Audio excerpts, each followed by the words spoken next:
Hey guys, welcome to the Criminal Lineup. We are an independent YouTube channel that chronicles interesting history, mystery, and crime stories.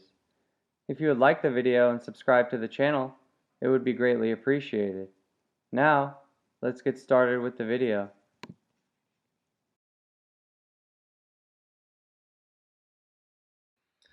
When I was in grade school, our teachers made Native Americans and settlers out to be great allies.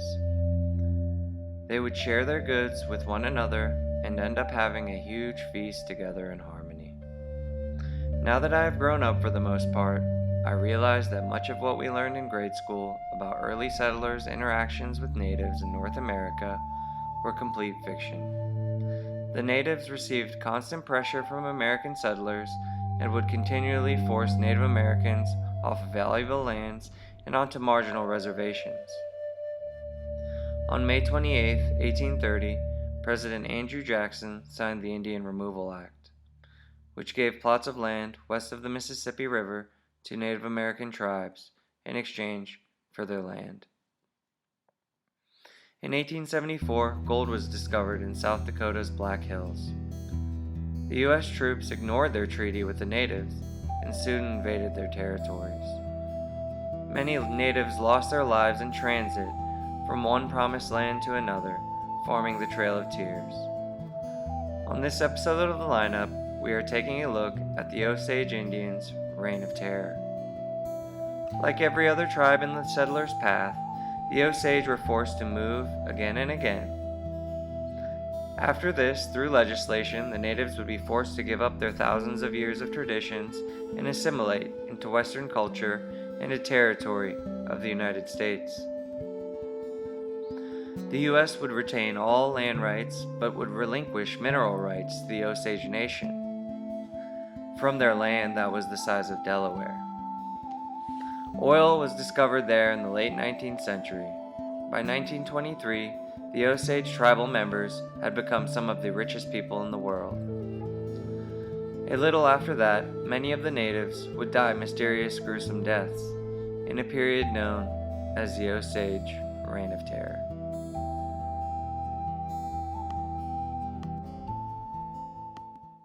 The Osage Indians are a Native American Indian tribe that are the descendants of indigenous people from North America.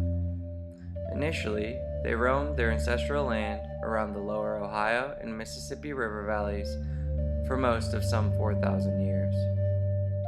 They built the tribe strong and became one of the most dominant tribes in all of the Americas. The Osage were known for their fierce and brave warriors who would fight resiliently in battle. The men of the Osage wore a scalp lock with the rest of the head shaved. The clan a man belonged to could be distinguished by the pattern of their scalp lock. The men wore clothing that consisted of loincloths made from deerskin, moccasins, and leggings. To protect them against the cold weather, they would occasionally wear bearskin or buffalo robes. Beaded jewelry was also worn, as well as tattoos. These tattoos were mostly located on the chest. Women kept their hair long and wore deerskin dresses, woven belts, leggings, and moccasins.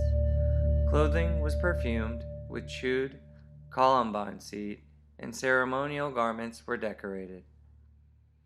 Earrings, pendants, and bracelets were also worn. By the late 1600s, European settlers were headed west to search for fertile land and gold riches. In 1673, French colonizers Jacques Marquette and Louis Jolliet were among the first Europeans the Osage discovered trespassing on their land. The French had traveled southward from Canada along their journey until they met the thriving territories of numerous Native American tribes, including that of the Osage. Although Marquette's 1673 map noted the Kansa, Osage, and Pawnee tribes thriving in much of modern-day Kansas, he and Joliet ignored the fact and greedily claimed ownership over the entire Mississippi Valley in the name of France. The Louisiana Purchase almost doubled the United States, adding almost 828,000 square miles. After this, the U.S. would begin to force the Osage west. Thomas Jefferson appointed Meriwether Lewis as an Indian agent for the territories of Missouri and the region. Meriwether Lewis tried to control the Osage by separating the friendly members from the hostile. On November 10, 1808, under the Osage Treaty, the Osage were forced to abandon 52,480,000 acres of land in Missouri and Arkansas to the U.S. federal government. They received a minimal $1,200 in cash and $1,500 in merchandise. After this, they were made promises from the United States government in the agreed treaty. But in a short time, the Osage realized the agreements that were made by the U.S. were ignored and not carried out.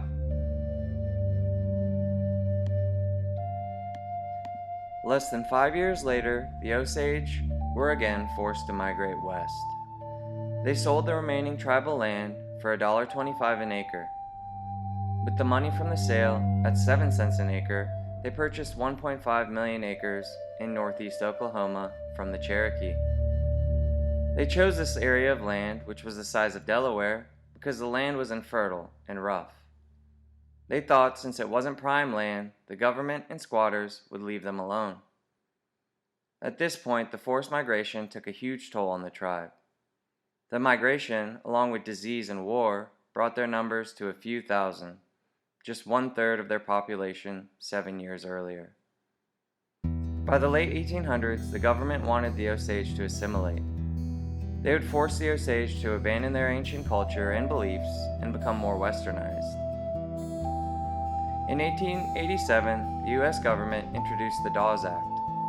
This act would divide the 1.5 million acres of Osage land equally to members of the tribe for private ownership, and the rest of the land would be sold to settlers. Instead of a communal living structure, they would have their first encounter with capitalism. This would put an end to thousands of years of cultures and tradition. The Osage would agree to allot 657 acres of land to each of the almost 2,300 members. This time, the Osage had a little more leverage because they purchased the last territory and owed a deed to the land. The tribal elders had a feeling that their land was full of oil, which was a huge commodity then and definitely is now. They reached an agreement that along with the allotment of land, they would retain all the mineral rights from the 1.5 million acres. Each of the 2,300 members were given an equal share of the mineral rights, but they could not be bought or sold, only inherited.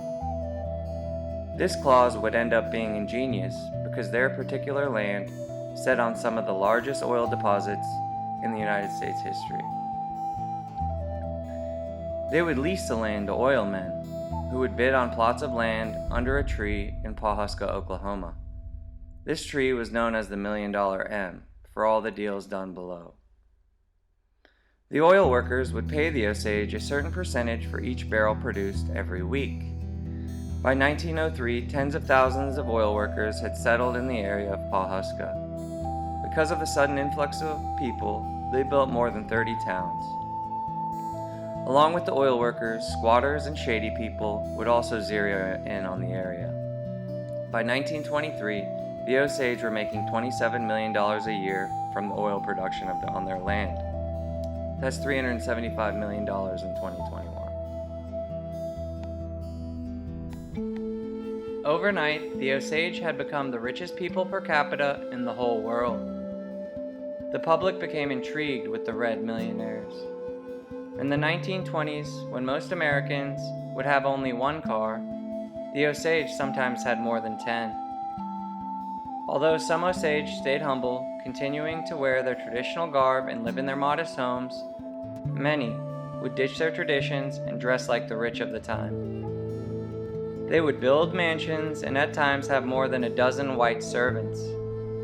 This did not help in public relations for the Osage, as the public grew jealous and envious of their newfound fortune.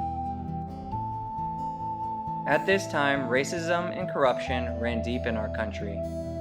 Congress put legislation in place forcing each Osage to have a white guardian that would look over their finances. Congress thought the Osage were illiterate, barbaric, and uneducated, and thus would not know how to properly manage their sudden financial situation. While some of these guardians were fair, many were corrupt and would rob and steal entire fortunes from the Osage. At a congressional hearing, an Osage chief testified.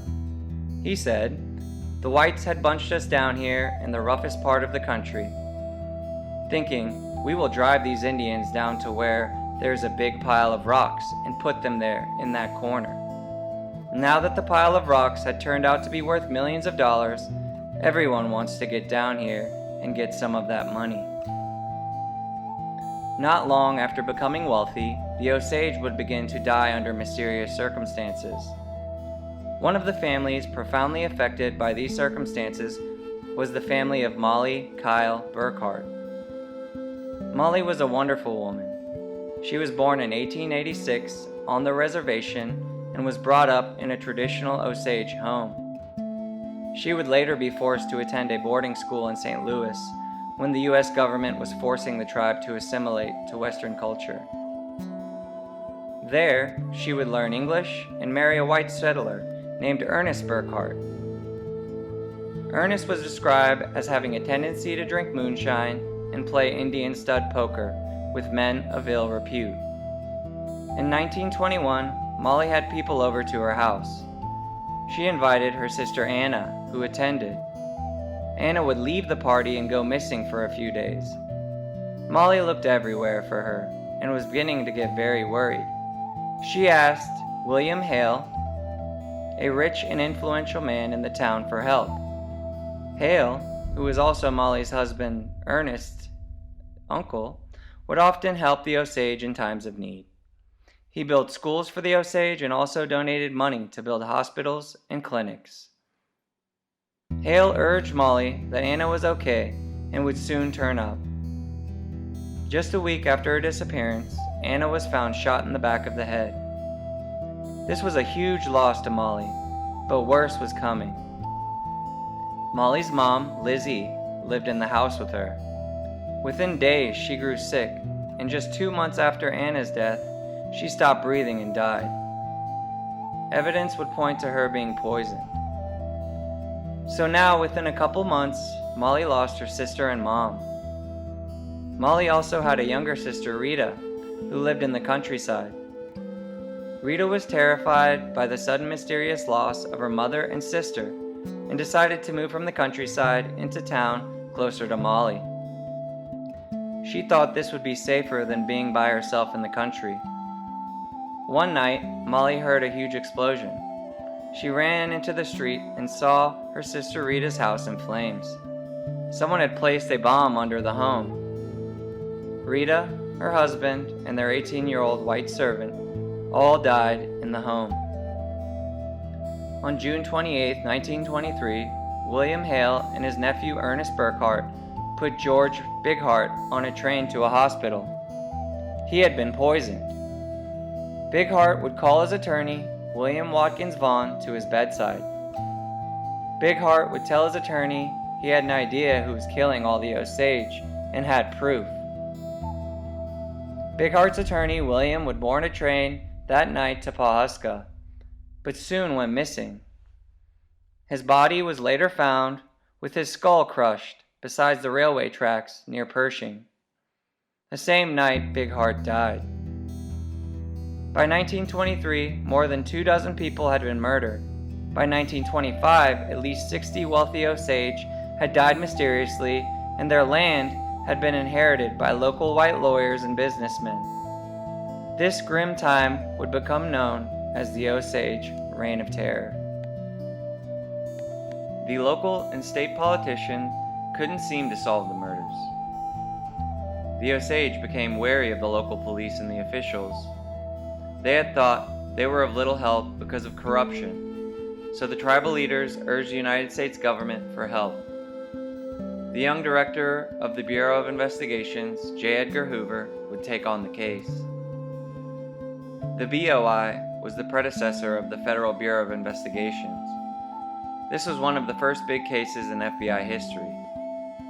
Hoover elected Tom White, a decorated Texas Ranger, to find out what was going on in the Osage Territory out in Oklahoma. Tom White was born into being a lawman. He had a number of brothers who were in law enforcement, and his father was a sheriff in Central Texas.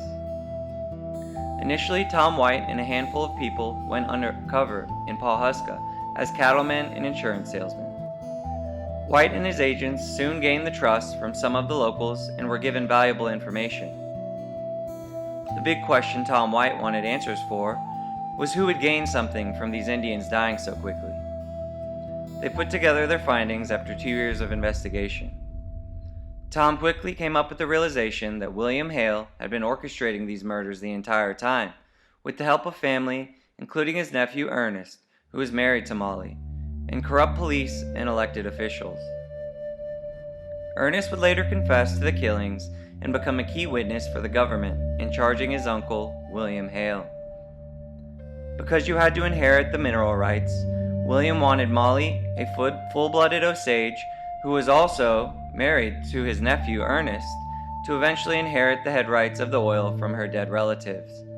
Then Ernest and William would kill Molly and have the oil riches for themselves. In 1929, William Hale was convicted of ordering the murder of Molly's relatives. William and Ernest received life imprisonment. William ended up gaining parole on July 31, 1947. Ernest Burkhart ended up getting released in 1959 and later received a pardon for his crimes from then-Governor Henry Belmont. Although justice was halfway awarded to Molly Burkhart, there were dozens, if not hundreds, of other forgotten Osage who died suddenly and their generational wealth lost forever to greedy settlers. Congress, who many believed enabled the killings, would go on to put in place legislation that prohibited non-Osage from inheriting head rights. The inheritor would now have to be at least 50% Osage in order to inherit the head rights.